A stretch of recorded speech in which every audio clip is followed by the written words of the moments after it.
Trousse, nutrition numéro 4B. Comptez les grammes de gras. Bonjour, je vous souhaite la bienvenue à cette séance de gestion du mode de vie donnée dans le cadre de ce programme. Avant de commencer, j'aimerais vous féliciter de nouveau d'avoir décidé de participer à ce programme et d'avoir franchi une autre étape importante en vue d'améliorer votre santé, d'atteindre votre poids idéal et de vous mettre en forme. Aujourd'hui, nous nous concentrerons sur le calcul du nombre de grammes de lipides dans votre journal alimentaire. Les informations que je vais vous donner sont en grande partie résumées dans la trousse éducative portant sur ce sujet. En plus d'écouter ce que j'ai à vous dire, passez en revue les informations fournies dans votre trousse au cours des prochains jours.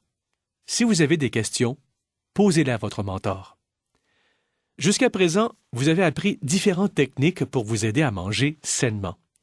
D'abord, nous vous avons enseigné à consulter chacun des groupes alimentaires pour choisir les aliments à privilégier et les aliments à consommer en moins grande quantité ou à éviter. Nous vous avons aussi enseigné à choisir les aliments de la liste des aliments à privilégier pour les collations et les fringales entre les repas. Ensuite, nous vous avons montré à noter le nombre de portions des différents groupes alimentaires que vous consommez chaque jour. Vous avez également appris la raison pour laquelle il est important de réduire votre consommation de lipides, particulièrement les acides gras saturés, les acides gras trans, les mauvais gras. La réduction de la consommation de lipides facilite la gestion du poids et réduit le risque d'être atteint d'une maladie cardiaque ou d'un cancer. Vous savez maintenant vérifier la quantité de lipides contenus dans différents aliments en consultant soit l'étiquette d'un produit ou, lorsqu'un produit ne porte pas d'étiquette, la roue de santé de la Fondation des maladies du cœur. Nous aimerions maintenant que vous commenciez à comptabiliser les grammes de lipides.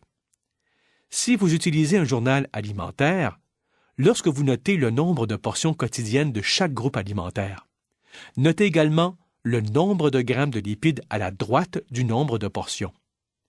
Un exemple est fourni dans votre trousse éducative. Lorsque vous notez le nombre de portions d'aliments, vous devriez écrire le nombre de grammes de lipides immédiatement après chaque repas pour être en mesure de savoir, avant le prochain repas, la quantité de lipides que vous avez déjà consommée et la quantité qu'il vous reste à consommer. Rappelez-vous qu'il est important de respecter autant que possible votre nombre cible de grammes de lipides quotidiens indiqué dans votre journal alimentaire ainsi que dans votre plan d'action personnel. À la fin de chaque journée, additionnez le nombre de grammes de lipides que vous avez consommés.